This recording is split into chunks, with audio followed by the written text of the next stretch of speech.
Hello, my friends. Thanks for watching. Support the channel with a like and subscription. I had never been one for superstitions, but after the night I spent at the Blackwood Hotel, I started believing in them. It began as a simple road trip. I was exhausted after driving through the winding mountain roads for hours, and when I saw the Blackwood Hotel looming out of the mist, I thought I'd found my salvation. The hotel was an old Victorian building, perched at the edge of a cliff, with a faint light flickering from its grand lobby windows. Its sign read, Blackwood Hotel, Vacancies. As soon as I stepped out of the car, a gust of icy wind hit me, carrying the faint smell of damp earth and decayed wood. The fog wrapped around the building like a living thing. I hesitated at the entrance, but exhaustion won. Pushing open the double doors, I entered a lobby frozen in time. Dust floated in the dim light of the chandeliers, the wooden floorboards groaning under my weight. Behind the reception desk sat an old man. His skin was pale, almost gray, and his eyes were milky, as if he'd seen too much, or too little. He didn't greet me. He simply slid a brass key across the counter. "Room 13, he said, his voice raspy like dry leaves. I hesitated. The number made me uneasy. I shrugged it off. The lobby was otherwise silent, the walls echoing the ticking of a massive grandfather clock in the corner. The air smelled of old carpet, mold, and something metallic I couldn't place. The elevator was small, brass-lined, and clearly ancient. The doors groaned as they closed behind me. As it ascended, I noticed my reflection in the mirrored walls. At first, I thought I looked tired, but then I realized my reflection blinked slightly after I did. I froze, but the elevator continued its slow climb. Room 13. I took a deep breath before turning the key. The door opened to reveal a dimly lit room. The air was colder than the hallway, and the shadows in the corners seemed unnaturally deep. The bed was neatly made, though the sheets had an odd stiffness to them. A large, full-length mirror stood in the corner, slightly tilted. At first glance it was ordinary, reflecting the room exactly as it was, until I saw the figure. It was me, but not. My reflection smiled, a slow, wrong grin that didn't match my expression. Its eyes were black, empty, and fixed on me. I stumbled back. The mirror rippled, as if water flowed beneath the glass and then cracked. A whisper slithered from the shadows. "You shouldn't be here." Panic surged through me. I ran to the door, yanking at the handle, locked. I tried the window, sealed shut. My phone had no signal. I was trapped. The shadows began to move, first along the edges of the room, then creeping toward me. I backed into a corner, heart hammering, as they stretched like living smoke. The mirror's surface shimmered, revealing not one reflection, but dozens. Faces of previous guests, their eyes hollow, mouths open in silent screams, stared back at me. Then the figure stepped out. Not a reflection. A pale, wet-looking humanoid, with limbs bent impossibly and a mouth stretched wide. It moved silently toward me. Its lips formed words in my own voice. "You belong here now." I ran, trying doors that weren't there before. The hallway twisted and elongated, impossible architecture bending reality. Every time I thought I found the exit, I ended up back at room 13.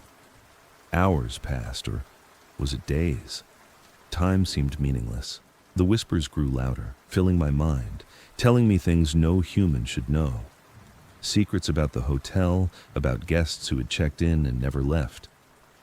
I realized then, the Blackwood Hotel was alive. It fed on fear, and I was its next meal. I tried to hide, under the bed, in the wardrobe, behind curtains. The figure found me every time.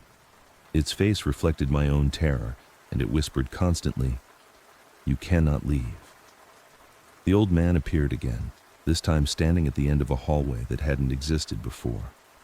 His eyes were empty, but he smiled. "You're part of the hotel now," he said softly. "Room 13 claims all who enter." I screamed. The sound echoed, joined by countless others, guests trapped in mirrors, walls, floors. I tried to fight, but the shadows wrapped around me, dragging me toward the mirror. I saw my reflection smiling, grinning at me with teeth far too sharp, eyes hollow. And then, the world went black. When I woke, I was in room 13. Everything seemed normal, except the key sat on the nightstand, engraved, Blackwood, room 13. The fog pressed against the windows. The whispers began again. New guests had arrived. I watched them through the mirrors. They laughed, unaware of the danger. I whispered to them in my own voice, "Don't leave. You belong here." Because the Blackwood Hotel never forgets. It never lets anyone go. Now, I wait, and room 13 waits with me.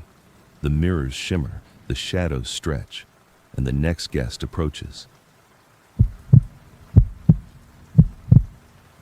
I had been driving for hours, the rain hammering against my windshield, the wipers barely keeping up. My GPS flickered and reassured me that I was only a few miles from the Blackmore Hotel, yet the forest seemed to grow thicker with each turn. The trees loomed over the narrow road, their branches scratching the roof of my car as if warning me to turn back. I didn't. I needed a room, a bed, some warmth. The hotel sign eventually emerged through the fog. Blackmore Hotel, vacancies. Its neon light buzzed weakly, casting strange shadows that danced across the wet asphalt. The moment I parked, a chill crawled over my skin. I tried to shake it off, telling myself it was just the cold, just exhaustion. The lobby doors creaked when I pushed them open. Inside, the air was thick with the smell of damp wood and old carpet.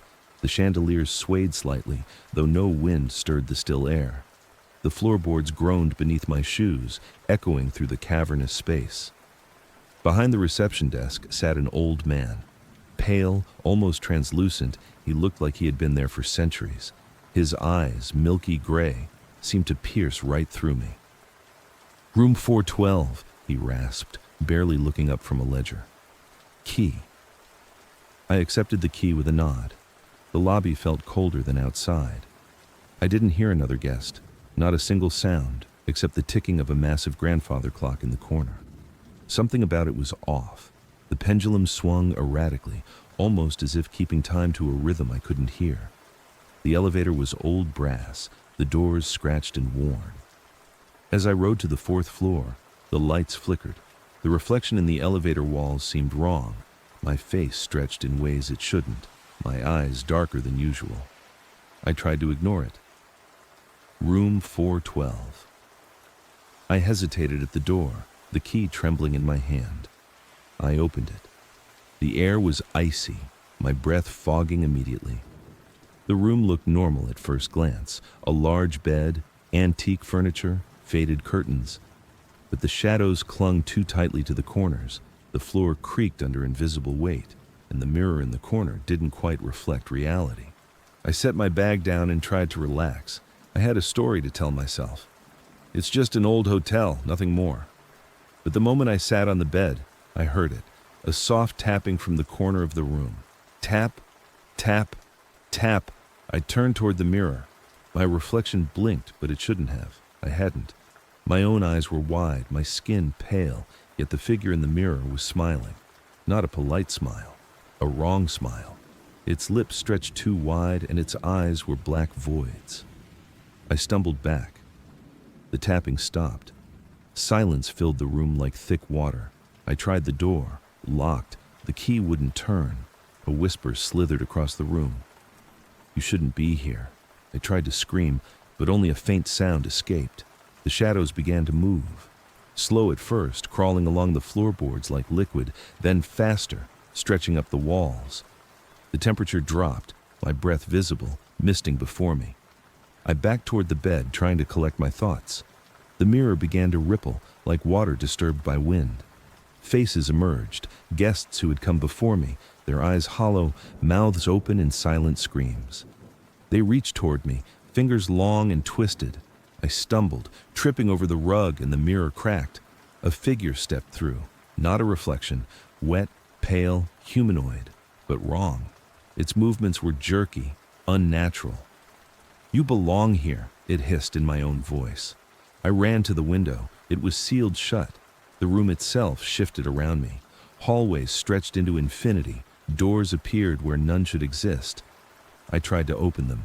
Each led to another identical room, another mirror, another version of me staring back in horror. Hours or days passed. I don't know. Time had no meaning. The hotel had claimed me, like it claimed everyone before me. I wandered through corridors that twisted impossibly, heard whispers that spoke secrets no living person should know. I saw the old man again, standing at the end of a hallway, smiling. His eyes, gray and dead, glinted with a terrible knowing. "You are part of Blackmore now," he said softly. "The hotel does not forget." I tried to scream. My voice joined the others, lost in the echoes. The mirrors multiplied. My reflection no longer matched me. It moved independently, grinning, beckoning, whispering. The shadows coiled around me, pulling me toward the center of the room, toward the mirrors, toward the unknown.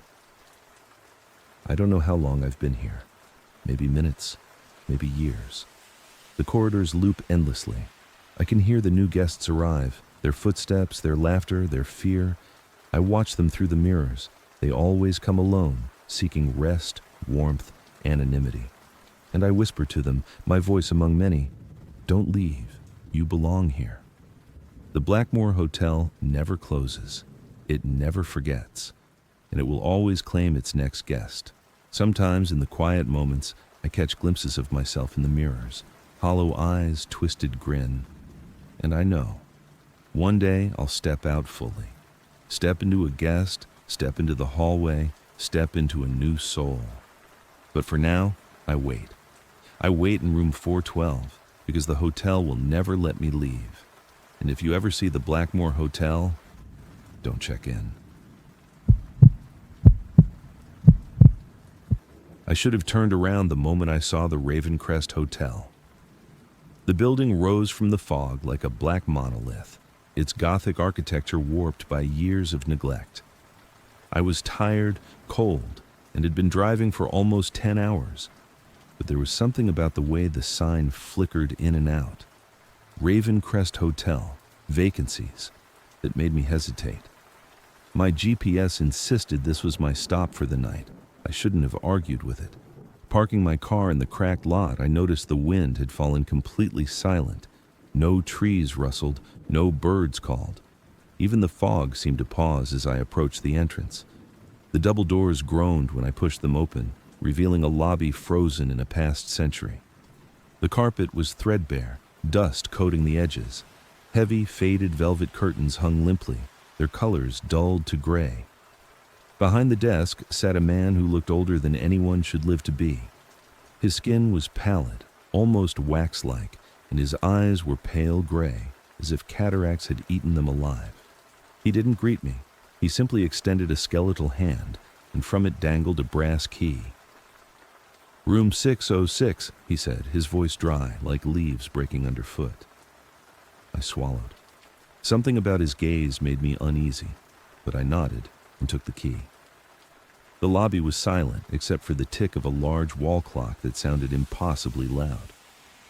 I turned toward the hallway leading to the elevator, and the smell hit me, a mix of damp wood, mildew, and something metallic that made my stomach churn. The elevator doors creaked open, revealing a cab lined with cracked mirrors. I stepped in, pressed the button for the 6th floor, and the doors closed behind me. The ride was slow, agonizingly so, each floor marked by a metallic groan that sounded like bones bending. Then, halfway up, the lights went out. I was enveloped in complete darkness. My heart hammered in my chest. I fumbled for my phone, but there was no signal. A soft whisper reached my ears, almost too faint to catch. "Don't leave." The lights returned. The doors opened onto a long, narrow hallway. The wallpaper was peeling, revealing dark stains underneath, almost like old blood. Room 606 waited at the very end, the door slightly ajar.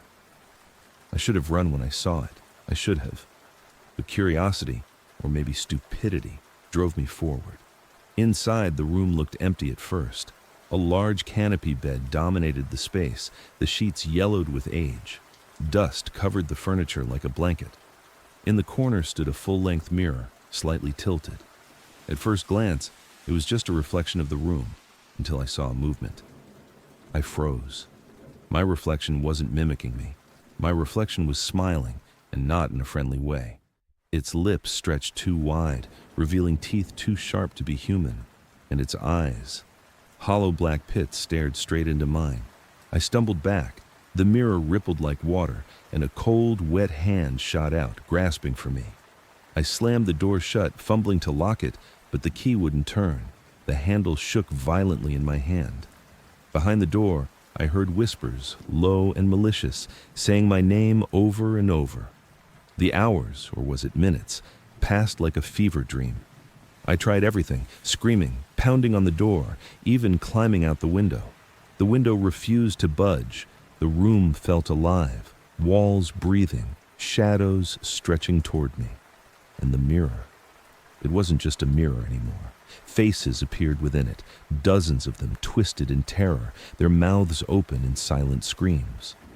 At one point, I thought I saw the old man from the lobby standing behind me in the reflection. But when I turned, the room was empty.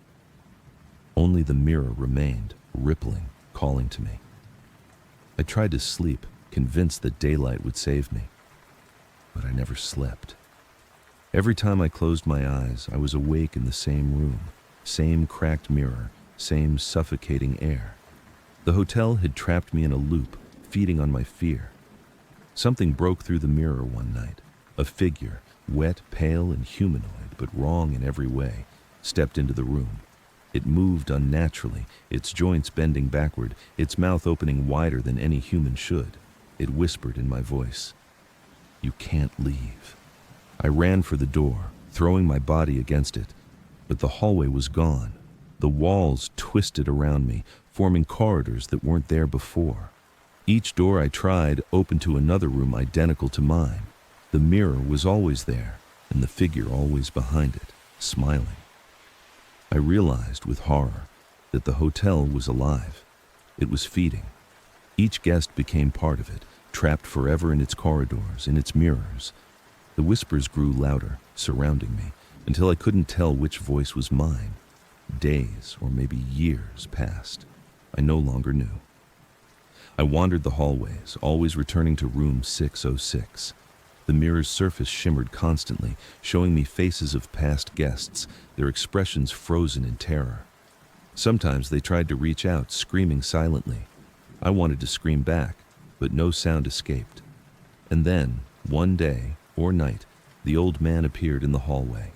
His eyes, still pale and lifeless, glimmered as he smiled.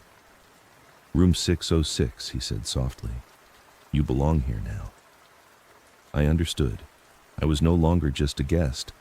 I was part of the hotel now, part of the walls, the mirrors, the shadows.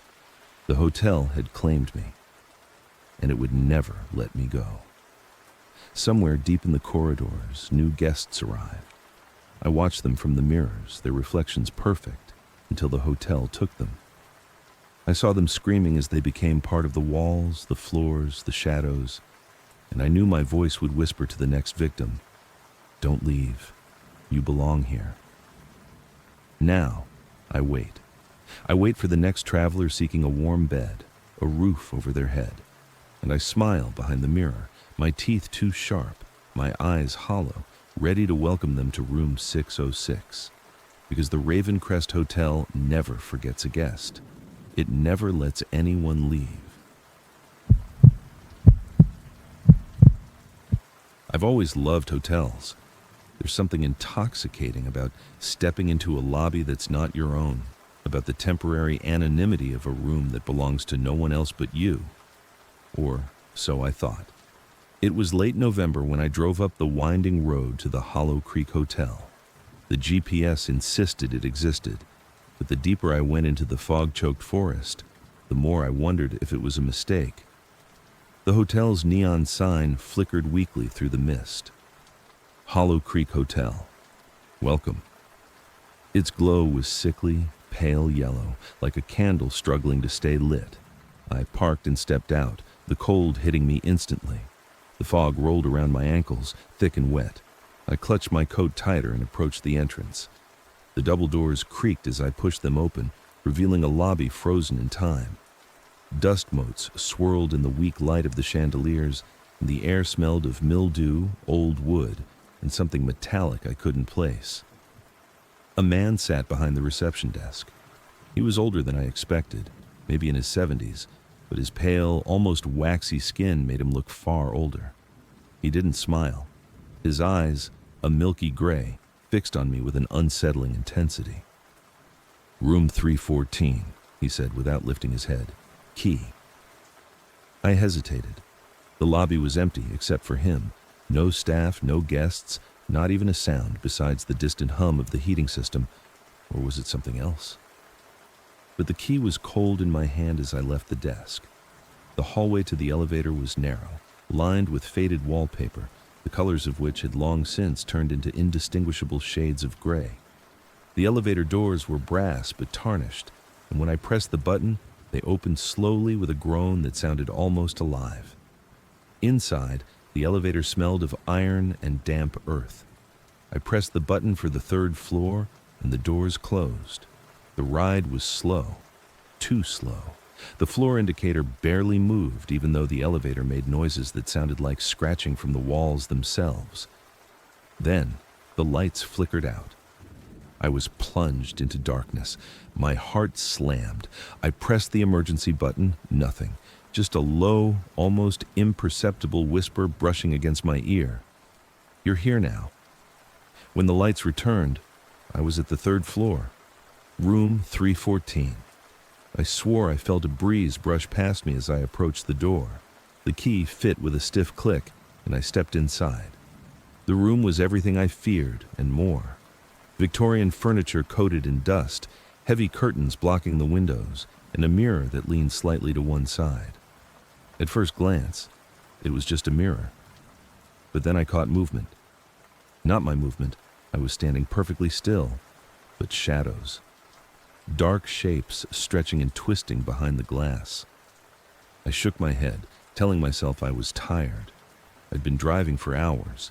I dropped my bag on the bed, which sagged in the middle as if it had been slept in by someone far heavier than me, or something else entirely. That night I couldn't sleep.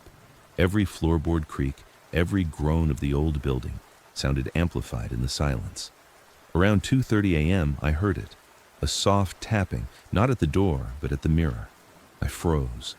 Tap, tap, tap. My reflection stared back at me, pale and tired, but behind it, the shadow moved independently. My stomach twisted. I wanted to run, but my legs felt rooted to the floor. Then, the tapping stopped. The silence was worse than the noise. I dared to move closer to the mirror. And that's when I saw it. My reflection wasn't doing what I was doing. It grinned. Its lips stretched too wide, eyes hollow and black, and it whispered in my own voice, "You shouldn't be here." I stumbled back, knocking over the nightstand. The mirror shimmered like water disturbed by a stone, and then it cracked, one long, jagged line splitting the glass as if something was trying to break through. I ran to the door. Locked. I banged on it. The old man's voice echoed from somewhere far away in the hotel. "No one leaves Hollow Creek." Fear surged through me, primal and raw. I tried the window. It was sealed shut. My phone had no signal. The hotel was alive, I realized. Every shadow was moving. The walls themselves seemed to shift, elongating the hallway behind me, twisting the exit further away. I thought I heard other people. Faint whispers in the hall, footsteps pacing just outside. But when I opened the door and looked, the corridor was empty, stretching endlessly. And every time I turned around, the mirror in the corner of the room reflected someone else standing behind me. At first, just a fleeting glimpse, then more solid, more real. I could hear it breathing now, a wet, ragged inhalation behind the mirror.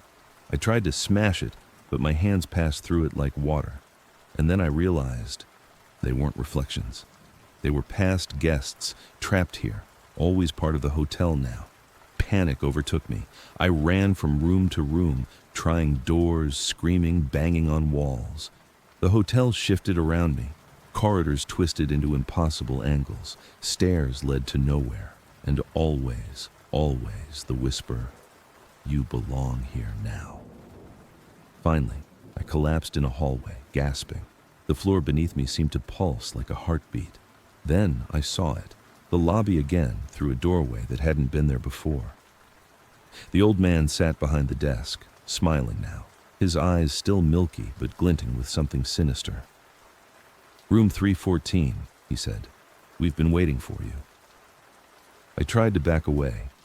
The shadows crept toward me, crawling along the walls, across the ceiling, forming grotesque shapes that whispered in voices not my own.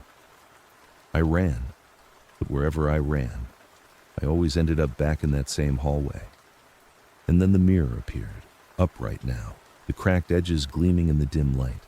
Figures reached from it, hands, faces, shadows, pulling at me, drawing me in. I screamed, I fought, but it was no use. When I opened my eyes again, I was lying on the bed in room 314. The door was unlocked. The mirror reflected nothing but my own tired face. The fog outside pressed against the window. The key rested on the nightstand. Hollow Creek, room 314. Somewhere deep in the hotel, I heard the laughter of others, guests who had checked in and never left. I realized with a sinking, terrifying certainty that I would be next. The hotel had claimed me. I will tell you this story, but I cannot leave. If you ever see the Hollow Creek Hotel, don't drive up that winding road. Don't check in. Because once you enter, you'll never leave. The walls have ears, the floors have eyes, and the mirrors, they are waiting. Now, the hotel waits for the next guest, Ikta. I never should have taken the last-minute booking at the Ravenwood Hotel. But it was late, I was exhausted, and the promise of a luxurious stay in the heart of the mountains seemed like the perfect escape from my life. I didn't realize that the word luxurious might have been a polite euphemism for abandoned and haunted. The drive there was long, winding through fog-heavy pine forests that seemed to close in around my car. By the time I arrived, the sun had fully set, leaving only the cold silver light of a waning moon. The hotel loomed in front of me like a shadow carved from stone. Its sign flickered weakly. Ravenwood Hotel. Welcome. The flicker made it seem almost alive, like it was breathing. I parked in front and stepped out, immediately regretting leaving the warmth of my car. The air was sharp, cold enough to bite through my jacket, and the silence of the surrounding forest was unsettling. No birds, no insects, no wind, just an eerie stillness. Pushing open the front doors, I was greeted by the faint smell of damp wood and old carpet. The lobby was dimly lit, antique chandeliers swaying slightly as if stirred by some unseen breeze. A thick layer of dust coated the reception desk. Behind it, an old man with pale, almost translucent skin looked up from a ledger. His eyes were milky, unfocused, and yet they seemed to see me completely. "Welcome," he croaked. His voice was dry, like leaves crumbling in autumn. "Room 217, key." I took the key hesitantly. The lobby clock ticked loudly, echoing in the empty room. "Thank you," I muttered. I felt an inexplicable chill as I moved toward the elevator, its brass doors reflecting my nervous expression. The elevator ride was slow, almost glacial. The lights flickered once, twice, and then went out entirely, leaving me in complete darkness. My heart raced. A soft whisper came from somewhere above, just a faint murmur of words I couldn't catch. When the lights returned, I was at the second floor. Room 217. I hesitated at the door. The key turned with difficulty, the lock protesting. Inside, the room was decorated in Victorian style. Dark wallpaper, heavy curtains, and a massive bed that looked like it had been slept in decades ago. Everything felt wrong. The shadows in the corners were too deep, and the air smelled faintly of decay. I set my bag down and tried to shake off the feeling. After all, it was just an old hotel. Maybe the reviews online hadn't lied completely. I locked the door, pulled the curtains aside, and peered out at the fog-shrouded grounds. The forest pressed close, black and menacing, as if it were waiting for me. That night, I couldn't sleep. Every creak of the floorboards, every whisper of the wind, made my imagination spiral. Around 2 a.m., I heard the first real sound, a soft tapping at the door. I froze. It came again, deliberate and rhythmic. My heart pounded as I approached. "Hello?" I whispered. No answer. I opened the door a crack. The hallway was empty, the flickering lights casting long, wavering shadows. I stepped out, the carpet damp beneath my feet. The tapping continued, but now it wasn't at my door. It was coming from the end of the hall. I followed it cautiously, each step heavier than the last. The hallway stretched unnaturally, longer than it should have been. At the end of the hall was another door, unmarked. The tapping stopped when I reached it. I stared at the doorknob. It felt ice cold under my hand. Then the door swung open on its own. Darkness inside seemed to swallow the dim light from the hall. A smell of rot and wet earth spilled out, making me gag. "Hello?" My voice trembled. The darkness answered with a low, wet gurgle, like something rising from the depths. My instincts screamed at me to run, but my curiosity, my foolish curiosity, pushed me forward. Inside, the room was empty, except for a large, cracked mirror that leaned against the far wall. But the reflection, it wasn't mine. The face in the mirror was pale, hollow-eyed, with a grin that stretched too wide, a grin that whispered, "You shouldn't have come." I stumbled back. The door slammed shut behind me with a deafening crash. Panic surged. I tried the handle, locked. The mirror's surface rippled and the figure stepped out. Not a reflection. A real, breathing figure, wet-looking, dripping with something dark and sticky. I ran to the window and tried to open it, but it wouldn't budge. The figure followed, silent, gliding across the floor with impossible speed. My chest burned as I pounded on the glass, screaming. Then it spoke. My voice, my exact voice. "You belong here now." I screamed again and spun around. The figure was gone, but the mirror still rippled, showing dozens of my faces, all twisted in terror, all staring at me. I backed into the corner, trembling. And then I heard the whispers, coming from everywhere and nowhere, calling my name, telling me things I didn't want to know. Secrets, lies, histories of guests who had checked in and never left. Time lost meaning. Minutes stretched into hours or days. The hotel seemed alive, shifting around me. Hallways twisted, doors appeared where none had existed.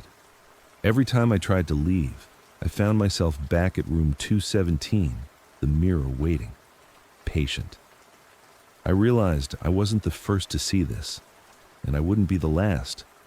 The old man at the desk was there again when I finally staggered into the lobby, though he hadn't moved from his seat. His eyes, milky and blind, glinted with knowing. "Room 217, he whispered. "They never leave.